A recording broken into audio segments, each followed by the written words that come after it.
Bonjour, bienvenue dans Enfance Histoire, votre chaîne qui démystifie un peu les croyances et les faits. Aujourd'hui, je vais essayer de démystifier un peu notre grand chanteur et danseur, Monsieur Didier Arafat. Et je fais cette sortie suite à la sortie de sa maman qui a pleuré en direct dans son live qui appelait aux gens à la rémémoration du chanteur de son fils, qui était le chanteur ivoirien Monsieur Didier Arafat. Alors moi, je vais donner mon petit avis dessus. Est-ce qu'on doit se rappeler de Didier Arafat ou est-ce qu'on doit se rappeler même de Michael Jackson ou voilà ou d'un chanteur? Moi, je pense que non. Non, pas du tout. Je pense que c'est très très pratique de se rappeler d'un chanteur à partir du moment qu'il nous aide à surmonter nos quotidiens. Voilà. Il faut que nous, les Africains, on soit un peu pratiques et je pense qu'on vit de réalités beaucoup plus difficiles que la réalité de tout le monde, surtout des Européens, et qu'on essaye de se faciliter, d'arriver à une réalité un peu plus, un peu plus douce, comme les Européens. Et bien, j'espère qu'un jour on arrivera. Et pour arriver à cette réalité, peut-être un jour, c'est pratique d'utiliser les chansons, l'art pour surmonter nos quotidiens. Alors, il y avait des chansons, par exemple des Michael Jackson qui étaient révoltants, qui étaient pratiques en cas de guerre, un truc comme ça. Voilà, les chansons, il faut les utiliser dans ce sens-là. Il faut utiliser les chansons des chanteurs qui nous apprennent à nous révolter, à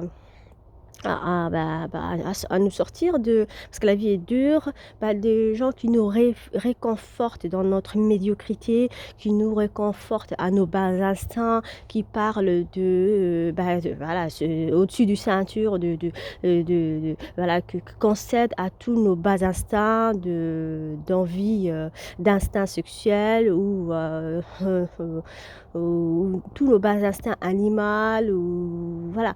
Et que voilà, là, je pense que c'est facile. Là, c'est des instincts paresseux et l'instinct paresseux est déjà très facile pour l'être humain.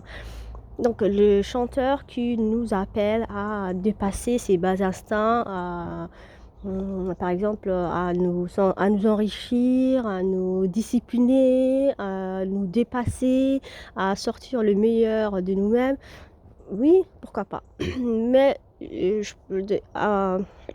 à moins que vous saviez le contraire, je pense que Didier Arafat n'était pas un homme qui montait dans ses chansons, surtout les gens vers les hauts. Voilà, c'était des chansons classiques de tous les gens qui veulent monter là-haut. Ils passent chez des gros producteurs et puis voilà, je pense que on leur propose des chansons voilà, qui réconfortent les gens dans leur bassesse, c'est-à-dire de danser, de manger, de fourniquer, voilà. Voilà, les bas-ventres, quoi, les bas-ventres, le bas du ceinture, quoi, tout ce qui est bas. Et c'était ça. Et je pense que Didier Arafat faisait aussi très très bien ça. Et puis, c'est sûr que professionnellement, il était très très bon dans son domaine. Il dansait très bien, il chantait bien, voilà, il animait bien, voilà, il faisait bouger les gens, quoi.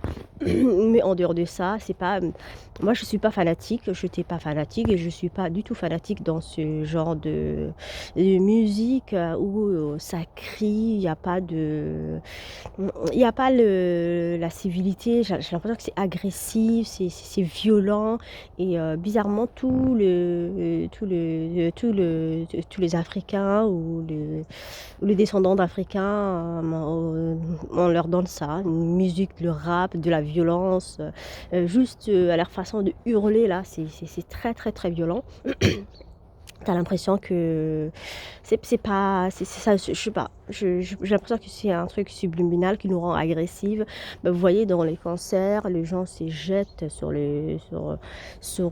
sur les chanteurs et vous avez même vu que Didier Arafat, il y a des fois que des mecs comme lui se sont jetés sur lui et, comme à une position un peu sexuelle féminin, voilà. Il y a un qui a même écarté ses pattes comme ça, qui lui a collé un peu comme ça au bas du ventre et il lui a donné un coup de pied. C'est vrai que c'est il y a des fréquences musicales qui appellent à la sexualisation et à la violence. Et c'est vraiment ça, parce qu'on voit le résultat de ces cancers. Aux États-Unis, c'est beaucoup vu qu'il y a des gens qui meurent dedans, il y a des gens qui se mettent à poil, il y a des gens qui pleurent, il y a des gens qui se roulent de pelle, mais pas parce qu'ils en ont envie, parce que la fréquence musicale les emmène. Et je pense que non, non, franchement, il faut que les Africains ils font leur propre musique et, et qu'ils font de fréquences un peu plus classe, un peu plus douces. Hein. Voilà, vous avez vu que les Européens, ils font surtout les hautes sociétés, hein, ils font la danse classique et c'est toujours tout doux, les opéras. Et voilà, pourquoi, si c'est très agréable, c'est très calme et puis voilà. Et je voulais donner aussi voilà, quelques petites gaffes qu'avait fait notre chanteur Didier Arafad, par exemple. Didier Arafad. Je commence. Déjà, je fais sa petite biographie. Il est né Ange Didier Ouan. Il est né le 26 janvier 86 à Yopougon. Il est mort le 12 août 2019 à Abidjan. Et on l'appelait roi du coupé de Calais, roi de la Chine, parce que voilà, il disait qu'il a beaucoup de fans. Il était père de 5 enfants. Il avait 4 demi-frères et sœurs. Il avait 5 enfants de 4 femmes différentes. Et ça en dit long sur les personnages. Voilà, c'était... moi, ce que j'ai remarqué, que Didier Arafat n'était pas... C'est vrai que voilà, il a eu beaucoup de... Je trouve qu'il a eu beaucoup de femmes et je trouvais que pas qu'il a eu beaucoup de femmes, mais qu'il n'était pas très sympa avec les femmes. Et je pense que c'est dû à son vécu. Je pense que les gens qui sont un peu agressifs comme ça avec les femmes, c'est souvent parce qu'ils n'ont pas eu d'affection maternelle. Et je pense, hein, je peux me tromper, c'était le cas de M. Didier Arafat. Sa mère, je sentais, hein, c'est ce que je sens, peut-être je me trompe, même la fois qu'on les a invités ensemble dans un plateau de TV, on dirait qu'il y avait une espèce de déceptions de Didier Arafat vis-à-vis de sa mère. Je pense qu'il avait honte de sa mère, il n'était pas fier de sa mère, ça se sentait, c'était la guerre. C'est vrai qu'elle était fière de son fils, elle la regardait, même si voilà, il y avait une espèce un peu de narcissisme. Et quand elle parlait de Didier, elle passait toujours par elle. Elle disait qu'aujourd'hui je ne peux pas parler comme une star, c'est lui la star. Voilà, maintenant que voilà, je sais pas, on dirait qu'il y avait une espèce de concurrence. En tout cas, je sentis une espèce de relation malsaine. Et, et je pense qu'il n'était pas fier de sa mère. On a vu qu'il faisait des sorties en disant à sa maman c'est bon quoi, c'est maintenant ton fils est connu, mais il faut pas la honte quoi. Et je pense que ceci est dû, et ceci a fait en sorte, sa façon de se comporter avec les femmes, on a vu il y a une vidéo qui était sortie, je ne sais pas par qu'il était en train de frapper sa femme de l'époque, qui était, si je ne me trompe pas, Alexia Vaudil. Et Vaudil ou Vaudi. Et vous me dites si je me trompe, parce que voilà, la vidéo était un peu... là, on n'entendait pas très bien les voix, mais voilà, il a cassé des assiettes sur sa tête, il a cassé même une théière en verre sous son nez, et il a vraiment frappé très très mal. Hein. Je peux même pas imaginer la suite, parce que là, elle se faisait filmer. Et puis, il y avait, je pense, ce qui m'a choqué le plus, c'était surtout qu'il y avait quelqu'un de sa famille, je pense, de la famille de la femme, qui était à côté et qui l'encourageait à encaisser. C'est-à-dire, elle lui éteignait, elle lui disait, oui, c'est bon, tu as pris un coup, bravo, quoi. Voilà, ça en dit aussi long sur nos mamans qui nous apprend à nous soumettre à des hommes agressive en fait et ça a rendu lance sur la société africaine patriarcale et très très violente avec les femmes. Et, euh, et j'ai vu qu'il a fait une sortie après cette, cette agression sur sa propre femme. Il disait que voilà, tous les hommes frappent les femmes qui les trompent. Et ben non, enfin voilà, on te trompe, peut-être qu'il y a un truc, peut-être t'es pas là ou X, Y. La seule personne que tu peux contrôler, c'est toi-même. On te trompe, ça te plaît pas, tu t'en vas, c'est tout. C'est tout, hein. Quand on se met ensemble, c'est dans l'espoir que tout va bien, que tout ira bien. Mais si tu ne vas pas bien et que la personne n'est pas la personne que tu pensais qui va être fidèle pour toi, bah, il faut s'en aller. Il faut s'en aller ou voilà, il faut discuter, mais voilà, tu n'en viens pas à la main. C'est pas ton enfant, tu ne l'as pas fait grandir, et même si ton enfant, tu le feras pas. Et puis, je l'avais vu aussi avec une autre femme dans une boîte de nuit, bah, il lui tirait la nuque. C'est vrai qu'il lui dit je t'ai frappé comme ça, il tapait sur sa main et c'était très très violent. J'avais un peu honte en fait, j'avais un peu, pas honte, mais j'avais honte pour dire que c'est cet homme que tous les jeunes africains idolâtrent quoi. Et c'est dommage, quelqu'un qui arrive même pas à contrôler son instinct agressif. Après, c'est vrai que quand tu as vécu toute ta vie dans la violence, à part la violence, tu ne sais pas comment régler tes problèmes. Bah, il avait raconté, Didier Arafat, que son père le frappait. D'ailleurs, il parlait beaucoup de son père. On dirait que c'est seulement son père qui l'a élevé. Je ne sais pas où était sa mère. Et on dirait qu'il ne voulait pas te parler de sa mère parce qu'il avait une espèce de honte, il ne savait pas quoi dire. Et quand peut-être il ne savait pas quoi dire, il disait rien. Mais voilà, moi je sentais ça, vous me dites si je me trompe. C'est vrai qu'il y a beaucoup de fanatiques, hein, mais ne tombez pas dessus. C'est juste pour mettre un peu de l'eau dans le vin. C'est vrai que voilà, moi je démystifie un peu les croyances et que voilà, il ne faut pas exagérer. Didier Arafat, c'est un humain comme un autre. Et même Michael Jackson, hein, il faut arrêter de prier pour les humains. Voilà, ils étaient bons, voilà. Mais ça les appartient, hein, voilà. Ça fait pas honte pour déterrer il y en a des gens qui ont déterré son comment on dit, son tombeau, je sais pas ce qu'il faisait dedans, voilà. L'être humain, il est des fois parfois bizarre et donc il faut un peu relativiser tout ça.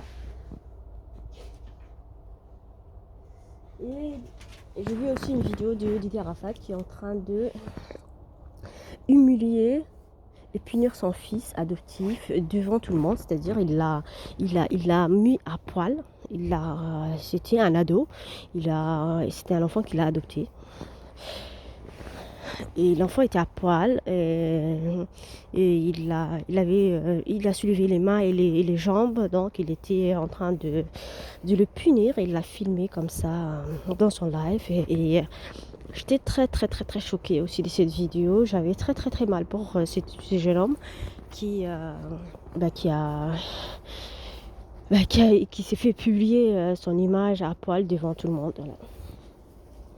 Et aussi, il les montre à poil, à plat ventre, les jambes et les mains soulevées. Il lui hurle dessus devant quelqu'un. Il y avait quelqu'un en plus, voilà. Et il lui dit celui qui suit un bandit ne devient pas un bandit. Bah, il dit que comme lui était un bandit, qu'il ne voulait pas que son fils adoptif soit un bandit. Maintenant, en fait, si tu veux pas que ton fils adoptif soit un bandit, bah toi-même fais pas comme les bandits, parce que voilà, tout ce que le fait que tu le tapes déjà, tu lui apprends que lui-même, c'est comme ça que c'est comme ça que se répètent les héritages. C'est pas que de l'argent, hein. Les héritages, c'est les comportements. Si tu vois que ton père, il savait pas contrôler sa colère et tout, quand il était en colère, bah, c'était mettre la grande honte devant les gens comme ça. Bah, qu'est-ce que tu as appris à cet enfant? Bah, elle va répéter la même chose. Toi, lui, Didier Arafat, il répétait ce que son père faisait, c'est-à-dire le frapper. Voilà, frapper, mettre la honte. Et il faisait la même chose.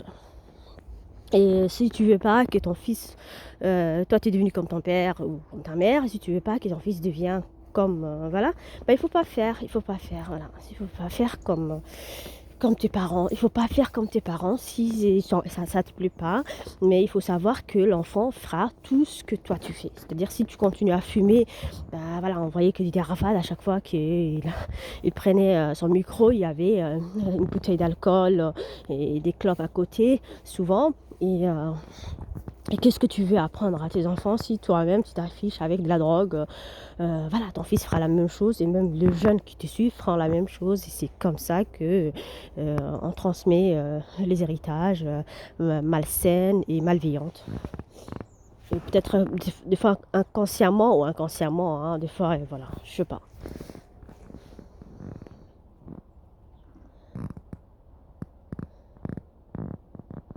Voilà, sa musique était stressante. On dirait qu'elle entraînait la transe. J'avais raconté aussi voilà, l'agressivité. On avait un fan, il lui monte dessus. Didier Arvad lui donne un coup de pied.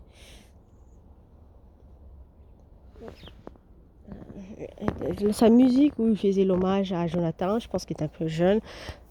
Je trouvais cette musique était douce, hein, mais les autres c'était un peu stressant, un peu violent. La musique était violente, quoi. Les gens se jetaient sur lui. Et j'ai pas et aussi aimé quand il voulait se bagarrer avec Ahmed Chala, il était venu devant chez lui à poil, il voulait une espèce de ring qui se tape dessus. Et heureusement qu'Ahmed Chala n'est pas rentré dans cette bêtise et qu'il n'est pas sorti. Et par contre, Didier Arafat voulait se bagarrer. Et il y a beaucoup de chanteurs américains qui étaient enfants de rue, hein, un peu comme Didier Arafat qui s'est fait tout seul. Bah voilà, ils se sont tellement faits avec l'agressivité bah, qu'ils règlent toujours leurs trucs comme ça. Et c'est comme ça que beaucoup sont morts. Hein. On a vu le cas de, de XX Tentation, on a vu beaucoup de petits Africains comme ça, même des mannequins afro-américains ou anglais afro qui sont beaucoup morts entre eux parce que voilà c'était des règlements des comptes quoi. Et lui il voulait faire ça et c'était honteux parce que en fait il avait pris son autorisation de chaussures à Ahmed Chala et après il lui a donné de l'argent pour lui dire voilà je te rends l'argent avec qui tu as acheté, je suis plus riche que toi, j'ai une voiture plus que toi, je sais pas quoi.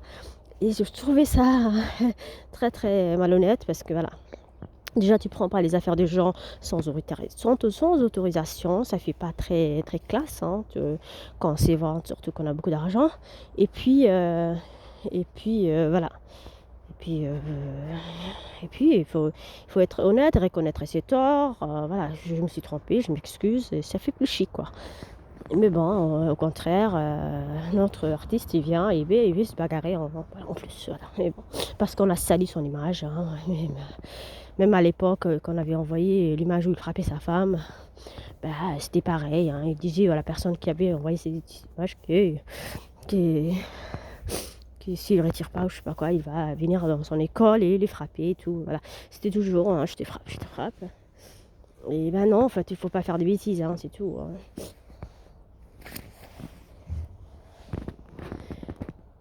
Et, et aussi, on avait aussi la vidéo où il menaçait Safarel au Pyong. Je te frappe hein, devant le nez. Voilà. Et tu voyais que le mec derrière l'encourageait dans sa violence. Voilà. Et on a vu aussi la fois qu'il avait cassé le téléphone de sa femme et il lui rachète une autre. Et quand il avait cassé... et il lui dit une pute reste une pute et pour moi mon enfant je ferai en sorte et qu'il manque de rien, mais pour moi perso tu n'es rien et tu n'as jamais rien été. Tu pourras reprendre ton service de soins après la naissance de ton autre enfant. Et je trouvais ça extrêmement grave. Voilà, c'était Et ça, c'était une vidéo qu'il adressait à une fille qui l'avait trompé. Et c'était comme ça qu'il parlait à la femme qui l'avait trompé. C'est-à-dire, t'as été qu'une pute, une pute reste une pute. Et voilà, tu vois, je m'occuperai de mon enfant. Mais toi, tu peux prendre ton service de soin. Et je trouvais ça pas très classe, voilà, pas très classe. Et voilà, c'est quelqu'un voilà, qui insulte très très facilement les femmes et et même si c'est une chouin ou c'est pas une chouin ou voilà, tu vois, tu t'es trompé, tu t'en vas et puis tu t'en fiches de ce qu'elle fera, voilà. Et puis voilà, je sais pas. J'ai l'impression qu'il savait pas bien choisir, soit il savait pas choisir bien ses femmes, soit on est avec qui, on est des gens qui nous ressemblent quoi. Voilà, tu peux pas, tu peux pas être un mec comme ça et te trouver avec si tu insultes facilement, bah tu vas pas te retrouver avec des femmes qui te trompent facilement ou voilà. Et moi je trouvais ça très grave, mais bon. Et j'ai trouvé très grave ces insultes. Voilà, tu es une pute, tu es un chouin, voilà, ça se dit pas, même si c'est une pute, même si c'est un chouin, ou euh, tu, tu, tu, tu, tu, tu, tu dis pas ça devant tout le monde, c'est très moche et c'est très blessant pour la personne. Je sais pas ce qu'elle lui a fait pour qu'ils en arrivent à là, je pense que lui, il n'était pas tout net dans l'histoire non plus. Et c'était pas très chic, c'était très très moche. Et surtout pour quelqu'un d'adulé par les petits jeunes, c'était pas un comportement exemplaire. C'est-à-dire quelqu'un qui n'arrive pas à contrôler ses instincts agressifs, quoi. Encore une fois, voilà, régler les choses dans les insultes, dans l'agression. Et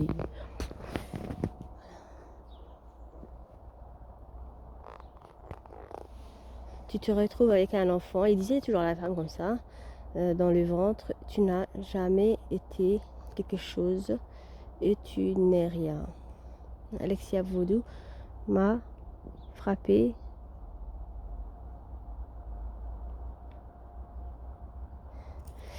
Alors, je sais pas, j'avais pas compris ces histoires, voilà, c'était des histoires des tromperies, voilà, entre Amandine, ou, voilà, j'ai pas compris, voilà, voilà, quand les vidéos sont entre les cris et tout ça, je comprenais pas très bien.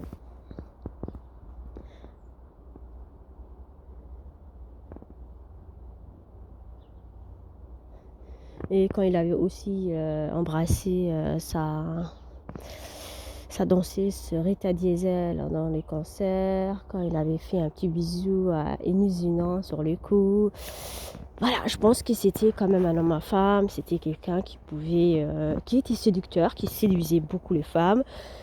Mais après, voilà, il était aussi choqué quand les femmes font la même chose, c'est-à-dire, bah oui, quand tu passes ta vie à toi à séduire, bah bien sûr que la femme qui est avec toi, elle va avoir hier aussi, hein, c'est mathématique en fait. Je pense que c'était ça ce qui lui est arrivé, je pense qu'il n'arrivait pas à se contrôler, mais il voulait que les autres se contrôlent et, qu'il avait une image parce qu'il avait de l'argent que les gens ils vont céder à ses caprices. Et ben non, voilà. Moi, je pense il avait beaucoup de comportements dans la vie quotidienne qui n'étaient pas exemplaires. Il n'arrivait pas à contrôler sa petite personne. Et voilà, il faut suivre les gens ce qu'ils font, mais pas ce qu'ils disent, hein. Il disait que voilà que c'est vrai que lui, il a fait beaucoup de choses qui étaient bien pour lui, c'est-à-dire il savait travailler, il savait gagner de l'argent. Mais en dehors de ça, voilà, dans les comportements qu'il avait avec ses enfants, avec ses femmes, j'ai fait un peu le tour pour montrer que voilà, c'était pas l'exemple et que il faut pas les prendre comme voilà, même comme tous les chanteurs, hein, il faut que les jeunes d'ailleurs c'est pas de la musique africaine, c'est des nouvelles musiques qu'ils ont fabriquées pour les Africains et qui sont très agressives, qui sont très stressantes. Voilà, si il y a des musiques comme ça qui vont dans vos sens et qui vous stimulent à sortir, à vous discipliner, à vous arriver dans l'objectif de votre vie, oui, pourquoi pas, mais je pense pas. Et puis, et c'est pas pour faire une mauvaise mémoire que je le souhaite qu'il repose en paix. Mais il faut pas en créer de petits, il faut pas tromper les jeunes à leur vendre des gens qui sont comme ça. C'est pas un cadeau. Pour moi, c'est des cadeaux empoisonnés. C'est des gens, voilà, qui chantent bien, qui amusent, hein. Voilà, si on a envie de bouger, oui, ça va 5 minutes. Mais dans la vraie vie, bah, si tu suis une personne comme ça, bah, tu vas te retrouver dans la bouteille et dans les affaires de, je sais pas, des collections de femmes ou je sais pas. J'ai vu dans un live qu'il faisait aussi, qui disait aujourd'hui on est samedi, il faut te trouver une petite femme. Voilà, il encourageait le jeune à choper des filles. Des fois il donnait des bons conseils, mais des fois pas des bons conseils non plus. Et voilà, il faut que les jeunes font la part des choses. C'est pas toujours évident, c'est à nous les parents d'en faire. À bon entendeur, merci, au revoir.